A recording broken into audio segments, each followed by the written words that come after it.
Dress up for Halloween as a child, and if so, what was your favorite costume? Spider-Man. As a child, all right. Oh, I'm sorry, I didn't hear you say as a child. Spider-Man wasn't around. What is that child? Is some sort of a spider person? Someday. Whip. Errol Flynn, the actor, he Errol was Flynn. my favorite. So I would try to look like Errol Flynn. I had a little toy sword. I didn't have a mustache when I was a kid, but I tried to look like Errol Flynn. That was about it. Did growing up during the Depression influence how this idea of fantastical worlds and heroic people, and it's sort of a mental escapism? Was that part of it for you? No, I didn't think of it as fantastic. To me, all of these things are real. Okay, good answer. To me, the Hulk is real. I mean, be careful, he might be out there. He could be out there. Number 2, what was your favorite subject in school?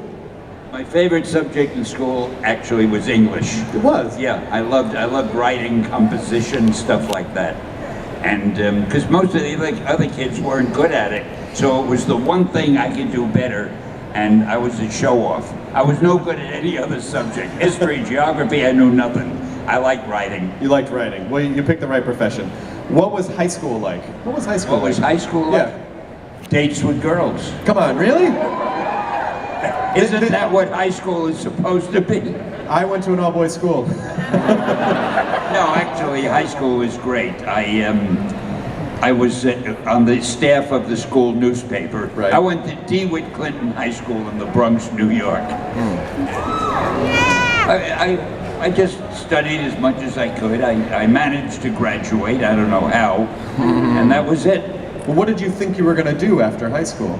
I wasn't really sure. I hoped I could be a writer, and then I thought maybe I could be an actor like Errol Flynn. But he was there first. I couldn't replace him. All right.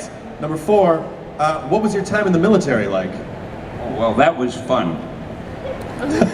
It started out being terrible, the usual military experiences. But then they found out that I had been a writer, and they took me away from the tough part of the Signal Corps, and they brought me to New York, where they had their headquarters for the people who wrote training films. Right. And did instructional books. And before I knew it, I was writing training films to make it easy for the troops to do what they had to do so they could learn everything quickly. Like, I did stuff like the operation and nomenclature of the M10 rifle, which I knew nothing about, but I had to write the book. So I had to get myself an M10 rifle. I almost blew my head off. And I wrote the instructions. The nomenclature was always important. That's Sure. the word they used. You had to describe the name of every part of the thing. So I had to know this is called the trigger. It's ridiculous. And I wrote training films, and I wrote cartoons. And I had to take things that were difficult for the troops to learn and find a way to write them so they'd be easy to learn. And one of them, which is very unglamorous, the payroll department, the finance department, they paid the soldiers. But the soldiers were always getting paid late because the people in payroll weren't good enough at what they were doing, and it was wrecking hell with morale. The soldiers were risking their lives and they weren't getting paid on time. So it was my job to tell the payroll people how to speed up what they were doing, to instruct them. And I came up with a game, a character called Fiscal Freddy. And you had to move him from the top of the page to the bottom, past all the little traps that I put. And each trap was a question about finance for the Army.